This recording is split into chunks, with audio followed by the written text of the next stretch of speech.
तत्सवितुर्वरेण्यं भर्गो देवस्य धीमहि धियो यो नः प्रचोदयात्। ओम शांति शांति शांति। नमस्ते मेरे प्यारे दोस्तों, ये आचार्य श्री राम द्वारा गायत्री के ओम भूर्भुवः स्वः की व्याख्या के द्वारा ईश्वर के विराट स्वरूप का विस्तृत रूप किया है।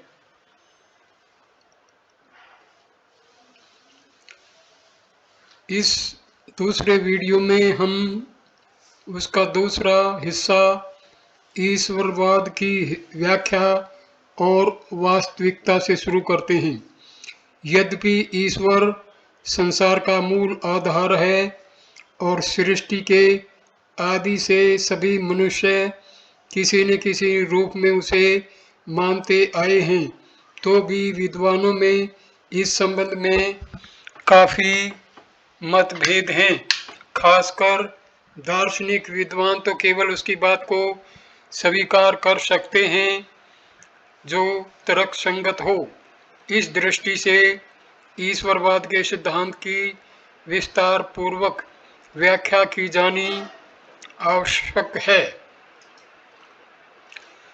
वैदिक ईश्वरवाद का विश्लेषण करने पर हमें उसके अंतर्गत निम्न तत्वों का समावेश पाते हैं। एक, ईश्वर हमारे गुप्त कार्यों और विचारों को भी जानता है, वह बहुत बल वाला है।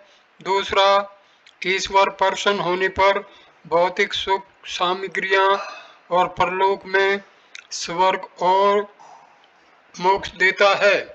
तीसरा, वह नाराज होने पर दैविक, दैहिक और भौतिक कष्ट देता है।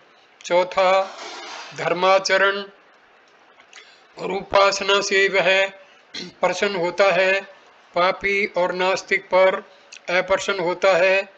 अनेका अनेक मंत्र, सूत्र, श्लोक इन्हीं चार धारणाओं के आसपास चक्कर लगाते हैं, अर्थात नाना प्रकार से इन्हीं चार बातों का प्रतिपादन उपदेश करते हैं।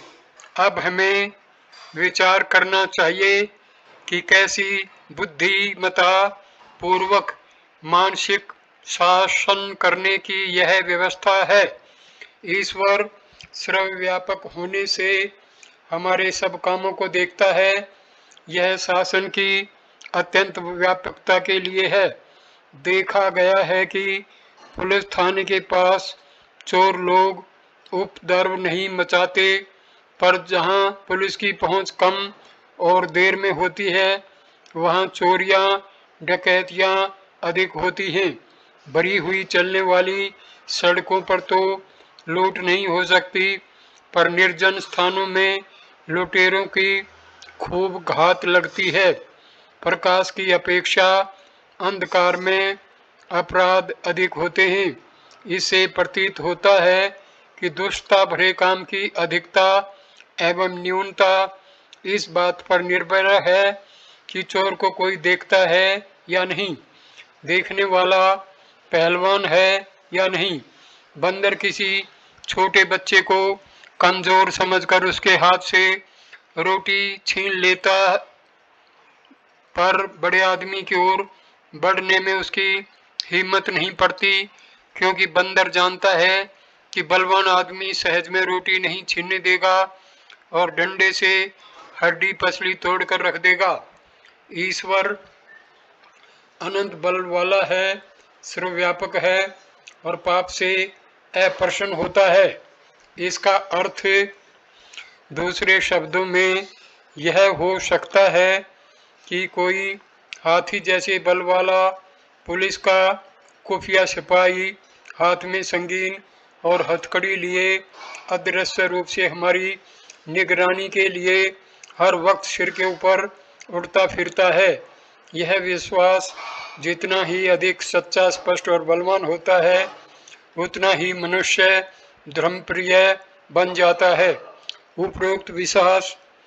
उपरोक्त विश्वास जितना ही संशयात्मक, अस्पष्ट, धुंधला और निर्बल होता है, उतना ही स्वच्छंदता एवं दाम्भिकता बढ़ती जाती है। अपराधी मनोवृत्ति उसी मात्रा में बढ़ती जाती है। ईश्वरीय शासन नहीं है, संदेहात्मक एवं निर्बल है। ऐसी मान्यता बढ़ने से मानसिक अराजकता फैलती है। जब गदर होता है तब उपद्रवी लोग पूरी तरह स्वार्थ साधन करते हैं, क्योंकि उनका विश्वास होता है कि राज सत्ता नष्ट या निर्बल हो गई है, वह हमें दंड नहीं दे सकती। हम देखते हैं कि ईश्वर भक्त कहने वाले लोग भी बड़े पाप करते हैं। इसका मनोवैज्ञानिक हेतु यह है कि पाखंड की तरह लोगों को भुलावे में डालने के लिए सस्ती वाहवाही लूटने के निमित्त वे लंबे चौड़े तिलक लगाते हैं, कंठी माला धारण करते हैं, राम धुन लगाते हैं, पर मानसिक भूमिका के अंतर्गत ईश्वर की अत्यंत ही धुंधली सत्ता धारण किए रहते हैं। ऊपर की पंक्तियों में अदृश्य रूप से चौकीदारी करते हुए सिर पर उड़ने वाले पुलिसमैन के समतुल्य जिस कल्पना का उल्लेख किया गया है, वह चित्र तो उनके मन में बहुत ही धुंधला होता है। इसलिए मानसिक अराजकता के अंधेरे में उनकी पशु प्रवृत्तियां मनमानी करती रहती हैं। ईश्वरवाद का वह प्रथम सिद्धांत ही आधारभूत है। ऐसी घड़ी किस काम की जिसमें सुइयां न हों, बेपंदे का लोटा भला किसी का क्या प्यास बुझा सकता है। वेद के जितने ही मंत्रों में ईश्वर संबंधी वर्णन है, उनके अधिकांश भाग में ईश्वर के महानता सूचक गुणों का गान है। उन गुणों में भी सर्वव्यापकता और बलशालीनता का उल्लेख अधिक किया है। प्रयोजन यह है कि मनुष्यों के मस्तिष्क में यह चित्र बहुत ही साफ और सुदृढ़ बन जाए कि वह अनंत बल वाला शंख, चक्र, गदा जैसे कठोर दंड शास्त्रों से सुसज्जित ईश्वर पाप से बहुत कुड़ता है और हमारी चौकीदारी के लिए अदृश्य रूप से हर घड़ी साथ रहता है। जिसके मन में यह कल्पना चित्र जितना अधिक गहरा और श्रद्धा विश्वास में है, वह उतना ही बड़ा आस्तिक है। जिसके अंतःकरण में यह विश्वास जितना निर्बल है, वह उतने ही अंशों में नास्तिक है। चार सिद्धांतों में ऊपर कहा हुआ सर्वव्यापकता का सिद्धांत प्रमुख है। शेष तीन उसकी पूर्ति के लिए हैं। प्रश्न प्रलोभन का तत्व मौजूद है, जो पशु स्वभाव को ललचाने के लिए आवश्यक है। धर्म ग्रंथों का बहुत बड़ा अंश महात्म्य के वर्णन में लिखा हुआ है। गंगा स्नान से पाप कट जाते हैं, सत्यनारायण की कथा सुनने से धन प्राप्त होता है, शंकर जी औघड़दानी हैं, वे खुश हो जाएं तो माला माल कर देते हैं, हनुमान जी रोगों भूत पिशाचों को मार भगाते हैं, तुलसी पूजन से लड़की को अच्छा एवं लड़के को गुड़िया सी बहू मिलती है, ब्रह्म कुंड में स्नान करने से संतान होती है, हर एक तीर्थ का, व्रत उपवास का, पुस्तक सुनने पढ़ने का, सत्संग का, निदान छोटे से बड़े तक सभी उत्तम कामों के हिंदू धर्म ग्रंथों में बड़े बड़े महात्म्य लिखे मिलते हैं।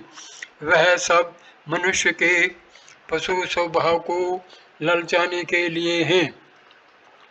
बैल को घास के तृण दिखाते ले जाइए, वह आपके पीछे पीछे चला चलेगा। छोटी मानस चेतना वालों के लिए प्रलोभन आवश्यक समझकर महात्म्यों का उल्लेख करना धर्माचार्यों के लिए अत्यंत आवश्यक था। इसके बिना वह कार्य आगे न बढ़ता और गाड़ी रुक जाती। ईश्वर के संबंध में भी उन्हें इसी नीति का अवलंबन करना पड़ा। तार्किक लोग अक्सर यह कहते सुने जाते हैं कि भजन का कुछ महत्व नहीं, भजन करने वालों को कोई ऐसी संपदा नहीं मिलती जो भजन न करने वाले को न मिलती हो। यदि मिलती है तो उसमें उनका कर्तव्य हेतु होता है, भजन नहीं। ऐसे महानुभावों से हमारा निवेदन है कि वे हर बात में तर्क न करें। दूध पीने से चोटी बढ़ जाएगी, ऐसे उपदेश माताएं अपने बच्चों को अधिक दूध पिलाने के लिए करती हैं। अमुक काम कर लावेगा तो राजा बेटा हो जाएगा। ऐसे ऐसे प्रलोभनों द्वारा माताएं अपने बालकों को आज्ञानुवर्ती बनाती हैं। यदि माताएं इस मार्ग को छोड़कर अधिक दूध पिलाने के लिए बच्चे को समझाए कि दूध में विटामिन, कैल्शियम, फास्फोरस, प्रोटीन आदि ऐसे तत्व हैं जो रक्त के श्वेत कीटाणुओं की वृद्धि करते हैं, तो यह उपदेश सत्य होने पर भी निरर्थक होगा। आज्ञानुवर्ती बनाने के लिए यदि वे राजा बेटा होने का प्रलोभन छोड़ दें और मनुष्य स्मृति के श्लोक खोलकर धर्मोपदेश सुनावें, एवं बच्चों को अल्पज होने के कारण माता की आज्ञा मानने से ही अधिक मानसिक विकास होता है, ऐसा उपदेश करें तो वह निरर्थक होगा। तार्किक कह सकते हैं कि माता झूठ बोलती है, चोटी बढ़ाने और राजा बेटा होने का प्रलोभन असत्य है, परंतु इतना कहने से ही काम नहीं चलेगा। उन्हें वास्तविकता की पेचीदगी तक पहुंचना होगा। छोटे बच्चों का अविकसित मस्तिष्क लोभ के अतिरिक्त और किसी ढंग से प्रभावित नहीं किया जा सकता। इसी प्रकार धर्माचार्यों ने भी मार्ग में बाल बुद्धि स्वल्प ज्ञान रखने वालों के लिए नाना प्रलोभनों से युक्त महात्म्यों की रचना की, और कोई मार्ग भी तो उनके पास नहीं था। इस प्रकार ईश्वर की कृपा से ही सुख मिल सकता है, ऐसी मान्यता रखने वालों से हमारा कुछ विरोध नहीं है। शास्त्र में ईश्वर शब्द बहुत अर्थवाचक है, कहीं कहीं इसका अर्थ कर्म भी होता है। कर्तव्यवादी स्थल पर ईश्वर शब्द का अर्थ कम करते हों तो कोई आपत्ति नहीं। इसके बाद भय का नंबर आता है। अप्रसन्न होने पर ईश्वर नाना प्रकार के दंड देता है। यह प्रलोभन वाले उपयुक्त भाग का दूसरा पहलू है। किसी पदार्थ के दो पहलू होते हैं, एक उजाला दूसरा अंधेरा। ब्रह्मचर्य रखने से बलवान बनोगे, यह वीर्य रक्षा का उजाला पहलू है। वीर्य नाश करने से रोगों से ग्रसित हो जाओगे, यह उसी एक सिद्धांत का अंधेरा पहलू है। विद्या पढ़ने से कितने सुख मिलेंगे जब यह बताया जाता है, तो यह भी कहा जाता है कि न पढ़ने से बहुत अभावग्रस्त एवं दुखी जीवन बिताना पड़ेगा। इसी प्रकार जहाँ ईश्वर की प्रसन्नता से सुख मिलना कहा गया है, वहाँ उसका अंधेरा पहलू यह भी बताया गया है कि ईश्वर के नाराज होने से दुख और कष्ट मिलते हैं। लाभ को उजला कहा जाता है, भय उसका अंधेरा पहलू है। लोभ से भी आगे न चलने वाले पशु स्वभाव के लिए अंतिम मार्ग भय ही बचत रहता है। धर्म आज्ञाओं पर न चलोगे तो ईश्वर नाना प्रकार के आदि व्याधियों से व्यथित कर डालेगा। यह भावना अधर्म पर चलने से रोकती है। यदि गहरा विश्वास जम जाए तो निसंदेह जीवन की सारी क्रियाएं उसी के अनुकूल होने लगती हैं। पानी में डूबने से मृत्यु हो जाती है, यह विश्वास सदैव गहरे पानी में जाने से सावधान करता रहता है। प्रत्यक्ष रूप से डूबकर मरने का अनुभव अपने को चाहे जीवन भर न हुआ हो, पर विश्वास अनुभव से भी अधिक प्रबल होता है। अनुभव को भूला जा सकता है, पर विश्वास का विस्मरण नहीं होता। भूतों का विश्वास अधिकांश में कल्पित होता है, पर उस अंधविश्वास से ही अगणित व्यक्ति सुख दुख का प्रत्यक्ष अनुभव करते हैं।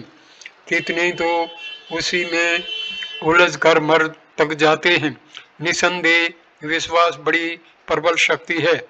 ईश्वर पाप का दंड देता है। यदि इस बात का पूर्ण निश्चय हो जाए तो संगीन के पहरे में हथकड़ी लगा हुआ कैदी जैसे भल मन साहत के साथ चलता है, वैसा ही आचरण ईश्वरवादी को करना पड़ेगा। चौथा तत्व यह है कि धर्माचरण और उपासना से ईश्वर प्रसन्न होता है, इसके विपरीत से अप्रसन्न।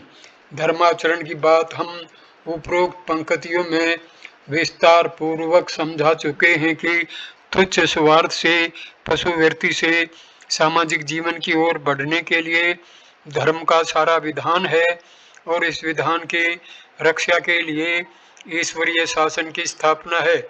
इसलिए यह बात सामने आने पर भारी संदेह उठ खड़ा होता है, क्योंकि इससे तो ईश्वर चापलूसी, पसंद, पक्षपाती, नवाब प्रकृति का सिद्ध होता है।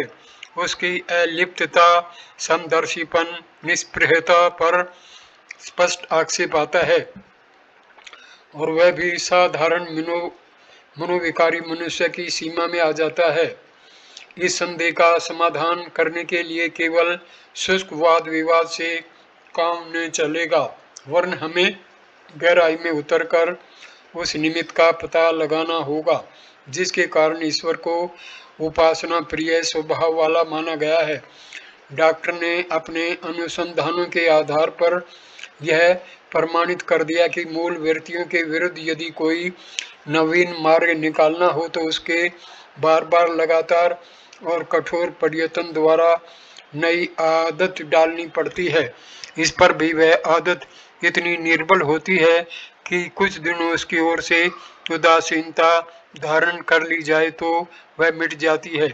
इसलिए ऐसी आदतों को सुरक्षित करने के लिए निरंतर प्रयत्न करते रहना पड़ता है। यह अनादि सत्य वैदिक ऋषियों को भी ज्ञात था। उन्होंने सोचा कि ईश्वरीय शासन की सर्वांगीण व्यवस्था बना देने पर यह पशु प्रवृत्तियों के मुकाबले में हल्की रहेगी, और जरा भी ढील देने पर कठिनाई बढ़ जाएगी। इसलिए नित्य कई विशेष प्रेम एवं भक्ति के साथ मूर्ति पूजा के सहारे ध्यान में मगन होकर नित्य नैमित्तिक कर्म कांडों द्वारा ईश्वर की पूजा उपासना करते रहने का आदेश किया। पतंग बनाई जाए, उसमें डोरी बांधी जाए, हवा में उड़ाई जाए, फिर डोरी को हाथ में से छोड़ दिया जाए तो सारा प्रयत्न निरर्थक हो जाए। जब तक पतंग को हवा में उड़ाना है तब तक डोरी को हाथ में रखना चाहिए, उसकी गतिविधि का संचालन करना चाहिए। फौजी सिपाहियों को नित्य परेड करनी पड़ती है ताकि वह उस शिक्षा को न भूल जाएं, वरन अभ्यस्त बने रहें। धर्म की रक्षा के लिए ईश्वर का शासन बनाया गया, पर बिना नियमितता के वह शासन विधान कैसे चलेगा? क्योंकि ईश्वरवाद नया शिक्षण है, स्वार्थों को जीवन जानता है, पर ईश्वर के बारे में उसकी मनुष्य योनि में ही ज्ञान मिलता है। पुरानी आदत के मुकाबले में नई निश्चय ही कमजोर होती है। जंगली सुग्गा बेर जामुन खाया करता है, पर सोने की पिंजड़े में दाख अंगूर खाने का नया सुख ग्रहण करने के लिए पकड़ा जाना पसंद नहीं करता। पिंजड़े में उत्तम रहन सहन मिलने पर भी वह फिर से उड़ जाने का यत्न करता है। पिंजड़े की तिलियों से लड़ते हुए भागने का उसका यह यत्न नित्य ही देखा जा सकता है। यदि पिंजड़ा कमजोर हो तो संभव है कि नई सुव्यवस्था को ठुकरा कर सुग्गा उड़ जाए। चाहे उसे जंगल में कष्ट ही क्यों नहीं सहना पड़े। यही देवासुर संग्राम मनुष्य के मन में नित्य होता है। आगे बढ़ने और पीछे हटने की रस्साकसी ही खिंची रहती है। ढील पड़ते ही गुड़ गोबर हो सकती है। इसलिए ईश्वरवाद के आचार्यों ने इस बात पर बहुत जोर दिया है कि ईश्वर की नित्य उपासना करनी चाहिए। इसके बिना ईश्वरीय शासन पर विश्वास करने का लाभ प्राप्त नहीं हो सकता। यही लाभ प्राप्त करना ईश्वर की प्रसन्नता एवं उसे प्राप्त न करना उसकी अप्रसन्नता के अर्थों में कहा गया है। हम मानते हैं कि ईश्वर निष्प्रह है, उसे निंदा स्तुति की आवश्यकता नहीं, परंतु यह भी मानना पड़ेगा कि नित्य की उपासना किए बिना ईश्वरीय शासन का विश्वास मन में दृढ़ बनाए रखना कठिन है। प्रसन्नता अप्रसन्नता को आलंकारिक शब्दों में यहाँ इसी प्रयोजन से प्रयोग किया गया है। प्रसन्न होना सुख देना, अप्रसन्न होना दुख देना। ईश्वर के इस कार्यक्रम पर हम मोटी दृष्टि से वाद विवाद करके किसी ठीक निश्चय पर नहीं पहुंच सकते।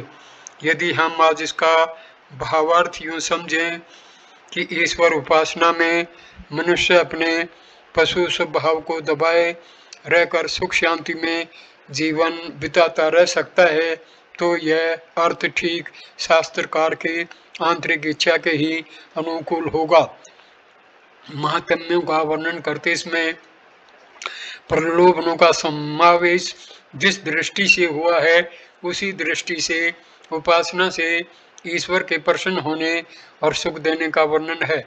मूल तात्पर्य इतना ही है कि ईश्वरीय विश्वासों को दृढ़ रखने का निरंतर अभ्यास रखना आवश्यक है, जिससे धर्माचरण के लिए हमारे पूज्य पूर्वजों ने जो गूढ़ मानसिक रहस्यों के आधार पर ईश्वरवाद की महत्वपूर्ण व्यवस्था बनाई है, वह सुदृढ़ और सुव्यवस्थित बनी रहे।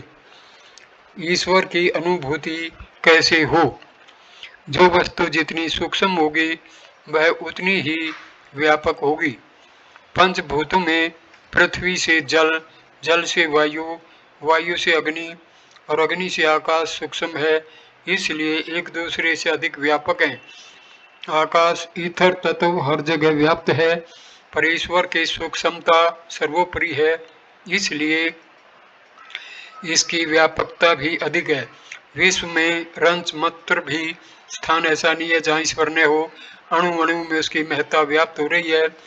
स्थान विशेष में ईश्वर तत्व की न्यूनाधिकता हो सकती है, जैसा कि चूल्हे के आसपास गर्मी अधिक होती है, इसलिए यह कहा जा सकता है कि उस स्थान पर अग्नि तत्व की विशेषता है। इसी प्रकार जलाशयों के समीप शीतल स्थान में अग्नि तत्व की न्यूनता कही जाएगी। जहाँ सत्य का, विवेक का आचरण अधिक है, वहाँ ईश्वर की विशेष कलाएं विद्यमान हैं। जहाँ आलस्य, प्रमाद, पशुता, ज्ञान है, वहाँ उसकी न्यूनता कही जाएगी। संपूर्ण शरीर में जीव व्याप्त है। जीव के कारण ही शरीर की स्थिति में और वृद्धि होती है, परंतु उनमें भी स्थान विशेष पर जीव की न्यूनाधिकता देखी जाती है। हृदय, मस्तिष्क, पेट और मर्म स्थानों पर तीव्र आघात लगने से मृत्यु हो जाती है, परंतु हाथ, पांव, कान, नाक, नितंब आदि स्थानों पर उससे भी अधिक आघात सहन हो जाता है। बाल और पके हुए नाखून जीव की सत्ता से बढ़ते हैं, पर उन्हें काट देने से जीव की कुछ भी हानि नहीं होती। संसार में सर्वत्र ईश्वर व्याप्त है। ईश्वर की शक्ति से ही सब काम होते हैं, परंतु सत्य और धर्म के कामों में ईश्वर तत्व की अधिकता है। इसी प्रकार पाप प्रवृत्तियों में ईश्वरीय तत्व की न्यूनता समझना चाहिए। धर्मात्मा, मनस्वी, उपकारी, विवेकवान और तेजस्वी महापुरुषों को अवतार कहा जाता है, क्योंकि उनकी सत्य निष्ठा के आकर्षण से ईश्वर की मात्रा उनके अंतर्गत अधिक होती है। अन्य पशुओं की अपेक्षा गौ में तथा अन्य जातियों की अपेक्षा ब्राह्मण में ईश्वर अंश अधिक माना गया है, क्योंकि उनकी सत्यनिष्ठा, उपकारी स्वभाव ईश्वर भक्ति को बलपूर्वक अपने अंदर अधिक मात्रा में खींचकर धारण कर लेता है। उपरोक्त पंक्तियों में बताया जा चुका है कि संपूर्ण जड़ चेतन सृष्टि का निर्माण, नियंत्रण, संचालन और व्यवस्था करने वाली आद्य बीज शक्ति को ईश्वर कहते हैं। यह संपूर्ण विश्व के तिल तिल स्थान में व्याप्त है और सत्य की, विवेक की, कर्तव्य की जहाँ अधिकता है वहाँ ईश्वरीय अंश अधिक है। जिन स्थानों में अधर्म का जितने अंशों में समावेश है वहाँ उतने ही अंश में ईश्वरीय दिव्य सत्ता की न्यूनता है। ईश्वर के सृष्टि के निर्माण में ईश्वर का क्या उद्देश्य है, इसका ठीक ठीक कारण जान लेना मानव बुद्धि के लिए अभी तक शक्य नहीं हुआ है। शास्त्रकारों ने अनेक अटकलें इस संबंध में लगाई हैं, पर उनमें से एक भी ऐसी नहीं है जिससे पूरा संतोष हो सके। सृष्टि रचना में ईश्वर का उद्देश्य अभी तक अज्ञेय बना हुआ है। भारतीय अध्यात्मवेत्ता इसे ईश्वर की लीला कहते हैं। अतः ईश्वरवाद का सिद्धांत सर्वथा स्वाभाविक और मनुष्य के हित के अनुकूल है। आज तक मानव समाज ने जो कुछ उन्नति की है, जिसका सबसे बड़ा आधार ईश्वरीय विश्वास ही है। बिना परमात्मा का आश्रय लिए मनुष्य की स्थिति बड़ी निराधार हो जाती है, जिससे वह अपना कोई भी लक्ष्य शिथिल नहीं कर सकता और बिना लक्ष्य संसार में कोई महान कार्य संभव नहीं हो सकता। इसलिए परमात्मा के विराट स्वरूप के रहस्य को समझकर ही हमको संसार में अपनी जीवन यात्रा संचालित करनी चाहिए। इस वीडियो को मैं यहीं पर विराम देता हूँ। वीडियो देखने के लिए धन्यवाद मेरे दोस्तों। नमस्ते, नमस्कार।